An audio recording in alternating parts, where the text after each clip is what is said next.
My name is Cassia Ren, 23 years old. The hostess led me through the private room of the Italian place, past linen-draped tables and the smell of butter and garlic, and for once the conversations thinned around me instead of over me. The red dress wasn't expensive. It was the kind you save for in tips and extra shifts, the kind that hugs the parts of you that used to hide. I felt every gaze clocking in. Neighbors, Dad's coworkers, the choir lady who once told me I had library energy, and for a beat I stood inside the warm, low light like it belonged to me. Sloane looked up from her glass and smiled the way people smile at cameras they plan to delete later. "Wow," she said, voice pitched for the room. "Trying very hard tonight." I focused on Dad, bent over a gift, running his thumb along the seam of the box like he could straighten it into something better than it was. He glanced up when I reached his chair. "Hey, kiddo," he said, eyes already drifting back to the paper. "You made it." Mom's laugh slid in, soft and sharp as the knife she used to quarter apples. "It's bold," Beatrice said, assessing me like a stylist over a mannequin. "We don't need a spectacle at a birthday dinner." "Hi to you too," I said, and kissed Dad's temple. He smelled like pencil shavings and work.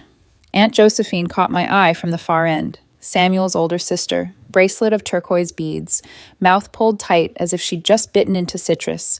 She looked from me to Sloane and back again, something like knowing passing over her face. A server set down a basket of bread. The room exhaled. Mrs. Thompson, the neighbor who always insists on Tupperware, leaned toward me. "Cassia, that color lights up your skin," she whispered. Compliments drifted down the table.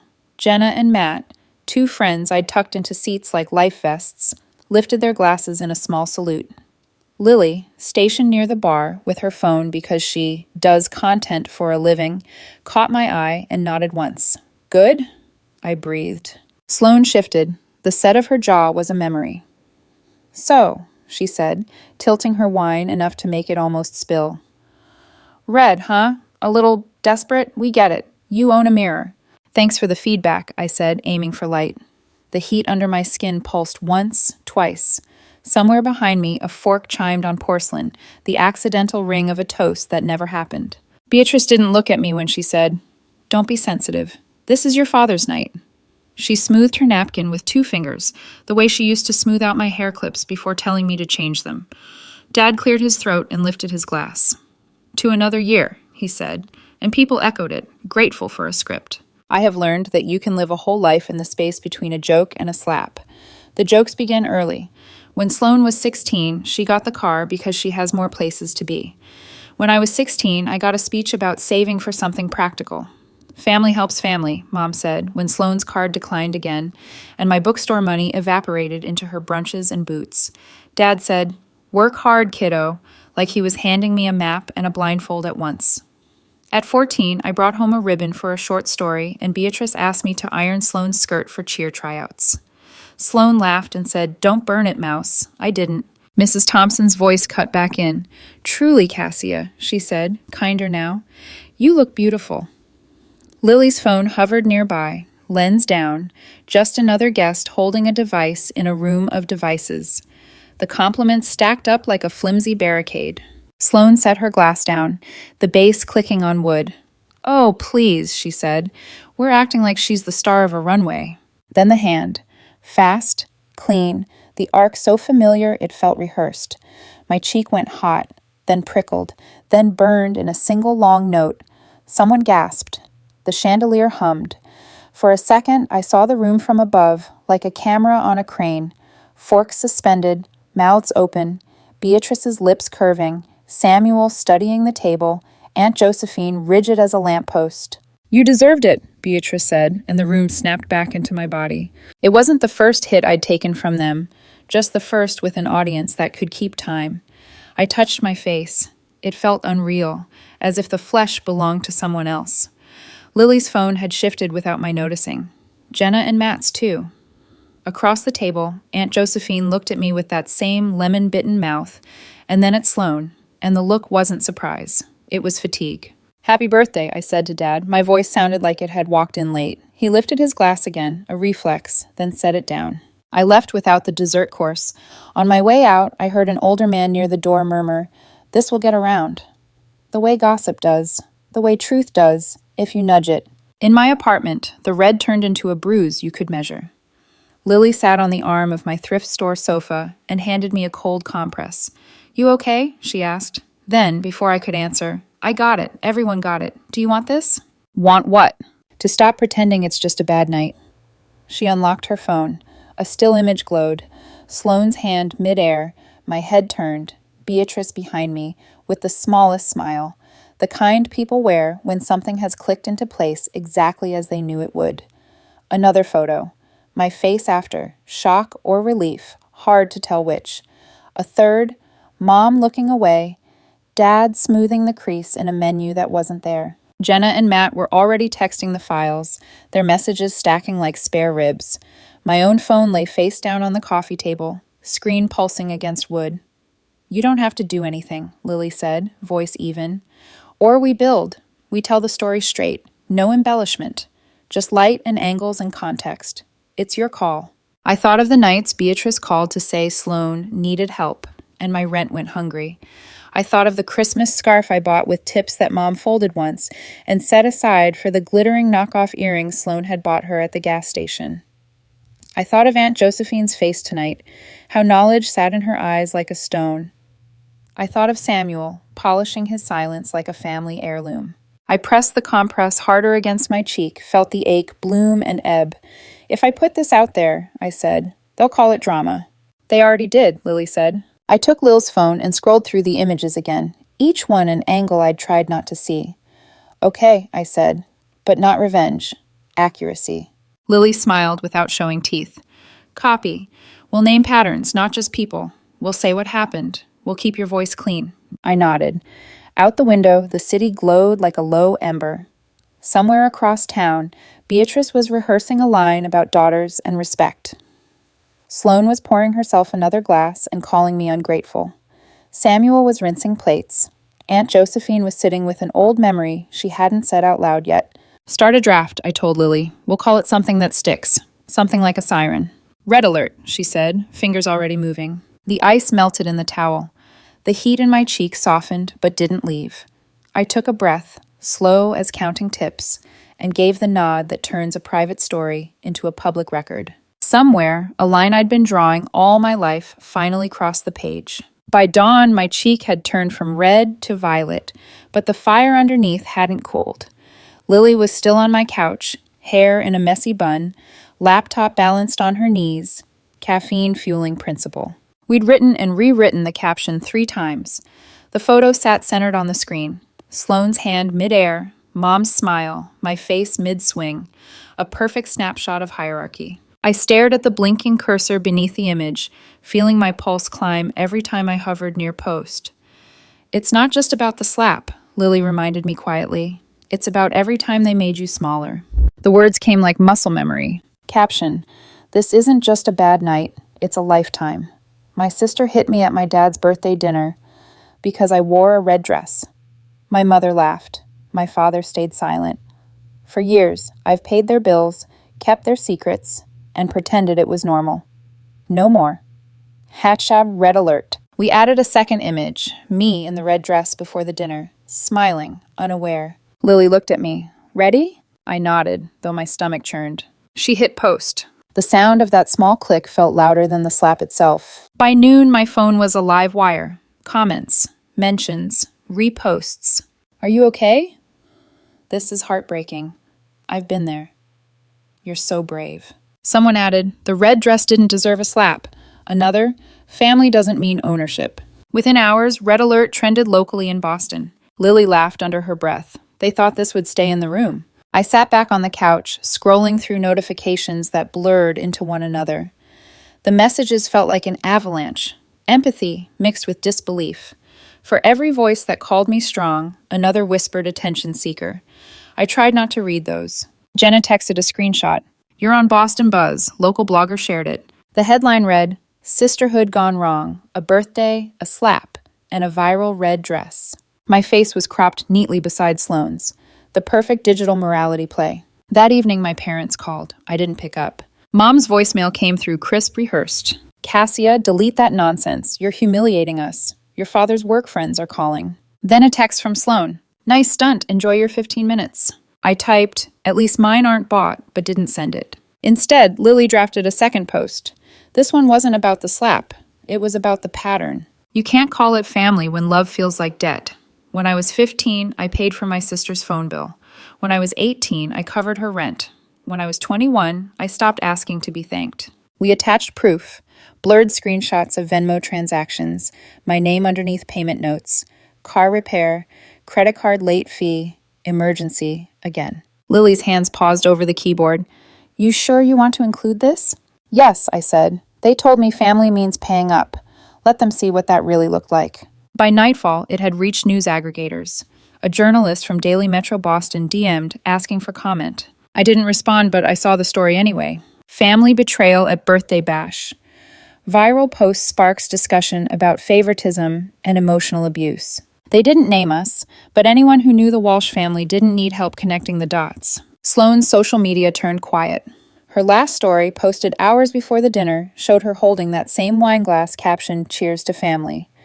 By morning, it was gone. Lily set her phone down beside me. You realize you just started something bigger than you? I nodded slowly.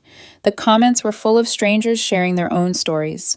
Sisters who'd stolen, mothers who'd mocked, fathers who'd disappeared into silence. I'd thought I was shouting into the void, but the void was full of echoes. Still, fear threaded through the power. Every vibration of my phone made my chest tighten. Part of me expected a knock on the door, the sound of my mother's perfume before the argument. It came sooner than I thought. At 10:07 p.m., a text lit up my screen. Mom, we're coming tomorrow, be ready to talk. Lily leaned over my shoulder. You okay? I watched the message blink like a countdown. They're not coming to talk, I said. They're coming to take control. Lily frowned. Then what are you going to do? I closed the laptop. Document everything. That night, I sat in bed scrolling through the comments one last time. A stranger had written, Your story feels like mine. I kept quiet for years. You made me feel seen. I stared at those words until my eyes burned. For the first time, the word seen didn't sting. It settled. I opened my journal and wrote, If they come tomorrow, I won't yell. I'll show them. Proof, not pain. Down the hall, Lily's laptop hummed. The post had reached 50,000 shares. Outside, Boston snow began to fall. Slow, deliberate, blanketing everything in white like the world was pausing to watch what came next. And tomorrow when they knocked, I'd be ready. They showed up just after noon. 3 sharp knocks, no pause between them. The kind of rhythm that said they weren't asking permission to come in. Through the peephole, I saw Beatrice first. Immaculate coat, pearl earrings, lips pressed tight as if she'd bitten into shame but refused to swallow it. Sloan stood behind her, arms crossed, sunglasses despite the overcast sky. Samuel trailed them both, eyes on the floor, the quiet orbit of a man who thought silence was neutrality. When I opened the door, Mom didn't even say hello. Take it down, she said, voice clipped. Now. The apartment filled with their presence like smoke, uninvited, invasive, hard to breathe through. You're humiliating us, she continued, pacing once across the room. Do you have any idea what people are saying? The Thompsons, the church group, your father's clients? I cut her off. I'm not taking it down. Sloan laughed, the sound sharp as a match strike. You've really lost it, Cassia. Posting that for attention? Do you know how insane you look? I crossed my arms. I look like someone telling the truth. Truth, she scoffed. You edited the story. You made it sound like I'm some villain. You slapped me, I said quietly. In a room full of people. I don't have to edit that. Her jaw flexed. It was a mistake. I tilted my head. Then why does Mom's laugh sound rehearsed? Beatrice spun toward me, voice raised for the first time. Don't you dare drag me into your pity parade. You think strangers on the internet are family? You think this is power? It's pathetic. The word hung in the air like static. Pathetic, I repeated, slow, measured. You mean like begging your younger daughter for money to cover your favorite's mistakes? That kind of pathetic? Beatrice's nostrils flared. We all help each other in this family. No, I said. We all help Sloan. There's a difference. I walked to my desk and pulled out the folder Lily had helped me prepare, a thick manila file labeled in clean black letters, Walsh Family Accountability. Sloan rolled her eyes. What is this, your manifesto? Receipts, I said simply. Literal ones. I spread them on the table. $800 for a phone bill. $2,500 for a car repair. $3,000 rent loan. Transfer screenshots labeled emergency again. Beatrice's face drained of color. You kept all this? Yes, I said, because I knew someday you'd pretend it never happened. Samuel rubbed the back of his neck. Cass, this isn't necessary. It's overdue, I said. You've been quiet my entire life, Dad. The least you can do is hear it. The tension thickened. No one moved. And then, from the doorway, Aunt Josephine's voice cut through like clean air after smoke. Cassia's not wrong, she said. Mom turned, startled. Josephine, what are you doing here? She invited me, I said. I figured if we were having a family meeting, we might as well include everyone you've kept quiet. Aunt Josephine stepped inside, her expression calm but set. I didn't plan to speak up, she said, her gaze fixed on Mom. But after seeing that post, I realized my silence made me part of it. Sloane's smirk faltered. What are you talking about? Josephine exhaled, the sound small but certain. When you were 20, Sloane, you took $5,000 from my account. You used my checks to pay off your credit card. Sloane's face went blank. That's a lie. Mom blanched. Josephine. No, Josephine said firmly. You begged me not to press charges. You said she was going through a rough patch. You promised she'd pay it back. She never did. The room froze. My heartbeat was a drum. I looked at Mom. You knew? Beatrice's voice cracked. It was years ago. She was struggling. You think the world is kind to women who make mistakes? I think it's not kind to women who cover them up, I said. Sloane's voice came out sharp. So what, this is revenge? You're just jealous I've actually lived while you play accountant of everyone else's life? I stepped closer, my words even. You call it living. I call it stealing oxygen. Her hand twitched. Muscle memory from that dinner. But this time she stopped herself. You're enjoying this, she hissed. You want to destroy us. I shook my head. I don't want to destroy anyone. I just finally stopped financing my own humiliation. A long, brittle silence followed. Dad tried to speak, but Aunt Josephine's hand lifted, a quiet authority he'd never possessed. Enough, she said softly. Cassia's owed her peace. You've all mistaken her kindness for duty. Mom's chin trembled, her voice dropping. You'll regret this, Cassia. The internet turns on people. They'll forget you and remember us as victims. I met her eyes. Then they can remember the truth too. Beatrice looked around, searching for an ally, but even Samuel stayed quiet. It wasn't courage, just exhaustion. Finally, Mom exhaled sharply, grabbed her purse, and strode to the door. Let's go, she said to Sloane. We don't argue with ungrateful children. Sloane hesitated, then followed, muttering, This isn't over. When the door shut, the air shifted, lighter, though trembling with aftermath. Josephine turned to me, her expression softening. You did the right thing, she said. It took me 20 years to say the truth out loud. Don't wait that long for anything. I nodded, the adrenaline still buzzing. Thank you for coming. She touched my shoulder. You're not alone, Cassia. Remember that. When she left, the apartment felt both emptied and reclaimed. Dad lingered a moment longer, eyes weary. You really called a lawyer? Yes, I said. I filed a police report. He looked at me. Really looked, maybe for the first time. I suppose you're serious. I am, I said. You should have been too. He nodded once, defeated, and followed the others out. The door clicked shut. Silence. I gathered the receipts back into the folder, sliding them into order. Each page felt lighter than the last, like releasing ballast. Through the window, the Boston skyline glowed faintly under the afternoon haze. Somewhere, a church bell marked the hour. For the first time, I didn't feel like the problem child or the family accountant. I felt like the witness. And witnesses don't stay quiet. The courthouse smelled like paper and nerves. My palms left faint damp marks on the file I'd brought. Photos, timestamps, witness statements, neatly clipped together. The slap itself had lasted less than a second. Turning it into justice took 2 months. Lily sat beside me on the wooden bench, earbuds draped around her neck like a talisman.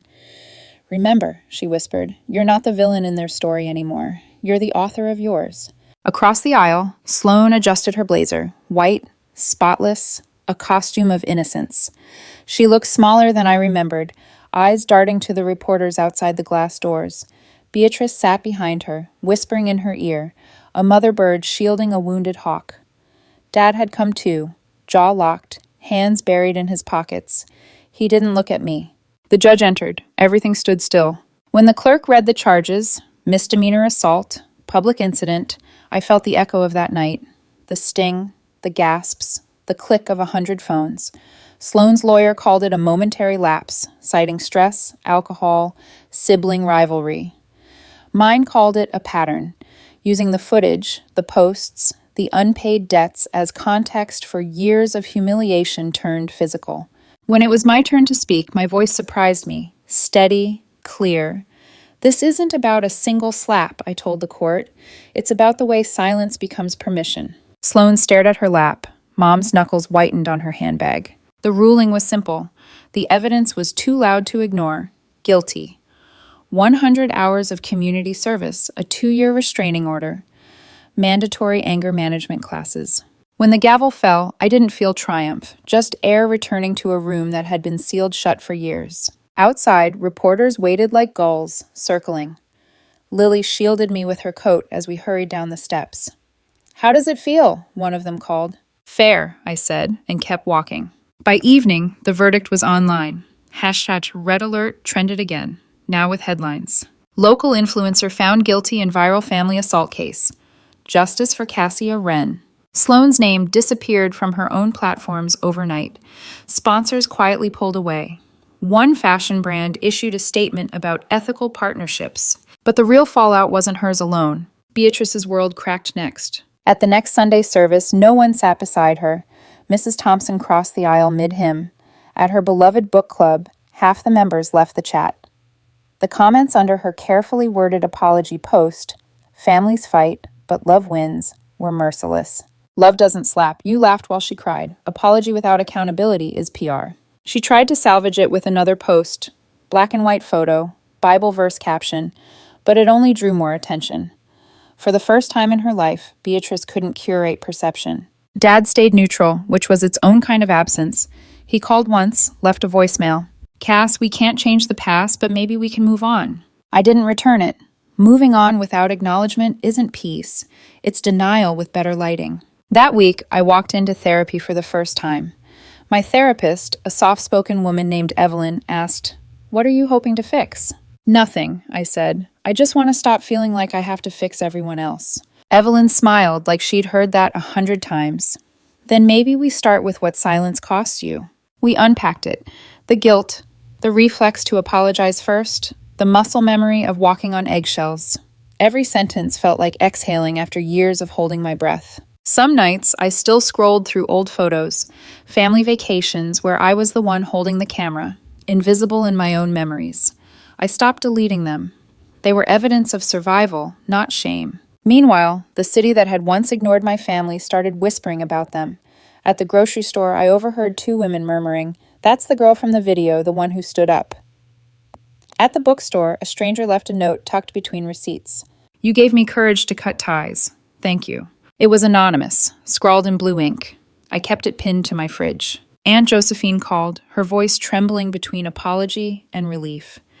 "I keep thinking," she said, "if I'd spoken up sooner, you wouldn't have had to do this." "You did," I told her. "You spoke when it mattered." She paused. "Your mother's been calling me, begging me to make peace." "Peace isn't hers to demand," I said quietly. Josephine sighed. "I know, but I hope someday it's yours to choose." By early spring, the storm began to calm. The court case had faded from trending lists, replaced by new scandals, new distractions. But its aftershocks lingered in quieter ways. Sloane started her community service at a local women's outreach center, an irony the tabloids didn't miss. I saw a blurry photo online, her wiping tables, face pale, hair tied back. For a second, pity brushed the edge of my resolve. Then I remembered.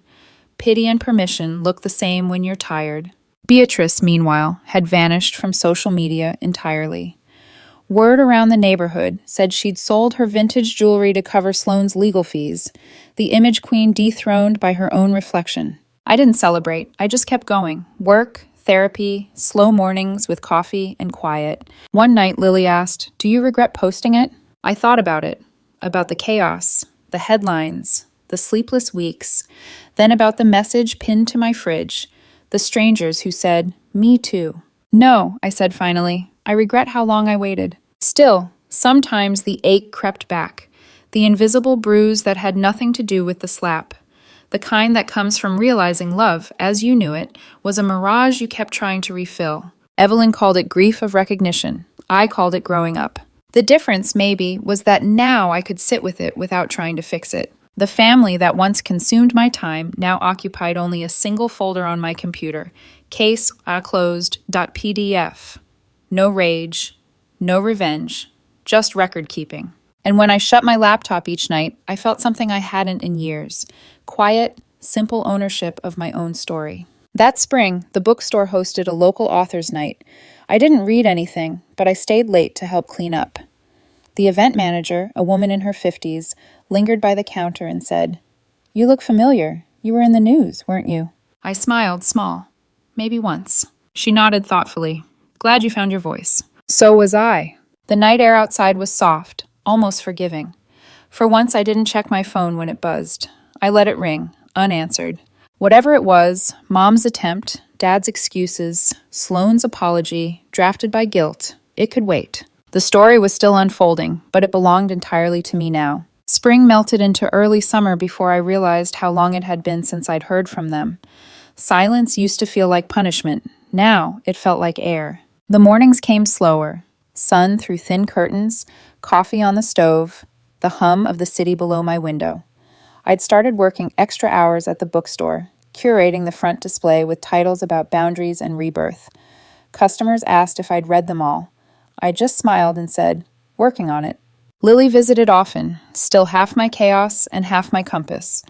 One Saturday, she brought a box of thrift store finds: yellow curtains, a lamp shaped like a tulip, and a framed print that said, "Make peace, not excuses." "This one's for your wall," she said. I laughed. "You mean for my reminder corner?" We spent the afternoon rearranging the apartment, our playlist looping softly in the background. Between hammer strikes and takeout containers, she said, "You know, your story still gets shared. Every few weeks someone tags me. #red alert pops up again." I stopped checking, I admitted. At first it felt good, but then it felt like living in that night again. "That night might have been your turning point," she said, "but it's not your whole life." I looked at the red dress, hanging in my closet like a relic. "No," I said quietly, "it's not."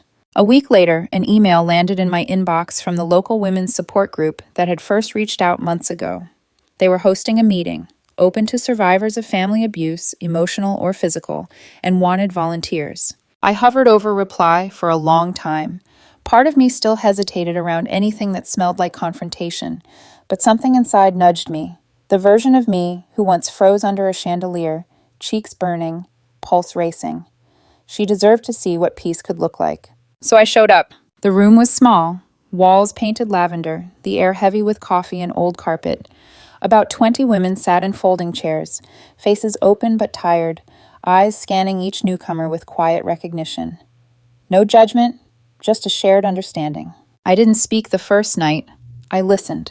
Stories poured out about parents who manipulated, partners who lied, siblings who took without asking, different names, same patterns. By the end, my hands were shaking, not from sadness but from connection. As we stacked chairs afterward, a woman around my age, freckles, nervous smile, touched my arm. "You're Cassia, right?" I nodded slowly. She said, "Your story helped me leave. My brother used to do the same, take, lie, guilt trip. I saw your post and thought, if she can walk away, maybe I can too." Her voice cracked halfway through. I didn't know what to say, so I just hugged her.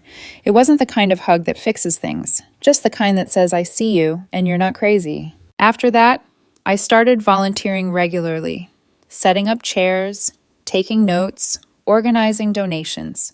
It wasn't glamorous, but it felt like purpose, helping others find a map through the same dark maze I'd once wandered blindfolded. Then, one evening, a letter arrived in my mailbox, handwritten, no return address. The handwriting was unmistakable, Beatrice's. My stomach tightened as I unfolded it. "Cassia, I don't expect forgiveness. I just want to say I see now what I refused to see then. I thought I was protecting your sister from failure, but I was really protecting my own image of what a perfect family should look like. I failed you both in different ways. I hope you're well. Mom." I read it 3 times. It wasn't perfect. It didn't erase anything. But it was the first time she'd ever said I failed. I didn't write back. Not yet. Maybe not ever. Some apologies are best kept as proof, not invitations. I slid the letter into a drawer beside my copy of the court order and a stack of therapy notes, artifacts of survival, reminders that closure doesn't always mean contact. A month later, Aunt Josephine called. Her voice carried warmth this time, lighter than I'd ever heard it. "I saw the news," she said. "Sloane finished her community service early. The shelter she worked at wants her to stay on part-time." That surprised me. "You're kidding." "She's helping with donation drives. They said she's quieter now, humbled." I didn't answer right away. The truth was, I didn't know what I felt. Anger had burned out months ago, replaced by something gentler, harder to name. Josephine hesitated. "Beatrice told me she wrote to you." "She did. She's trying, Cassia, in her way." "I know," I said softly, "but trying doesn't mean I have to return." Josephine exhaled, relief and sadness mingling. "That's fair. I just wanted you to know they're changing too." Maybe they were, but that was their work, not mine. On the first day of summer, I wore the red dress again. Not for a dinner or a crowd, just for me. I walked down Charles Street, wind brushing against my shoulders, the city humming with life. People glanced, some smiled, most didn't notice. It didn't matter. The dress didn't mean defiance anymore. It meant freedom. I stopped at a cafe window and caught my reflection. Same girl, same eyes, different posture. Shoulders straight, mouth soft, unafraid of her own color. Inside, I ordered an espresso and opened my journal. On the first page, I wrote, "Loyalty without safety isn't love. Silence is how they keep you small. Speaking isn't revenge. It's release." The cafe buzzed around me. Baristas calling orders. Laughter at the next table. I closed the notebook and smiled. For years, I thought family was a cage I had to decorate. Now I knew. Family can also be chosen, built, reshaped. One boundary, one truth at a time. And maybe one day I'd let parts of the old one back in. But not out of guilt, out of choice. Until then, I had peace, and peace finally was enough.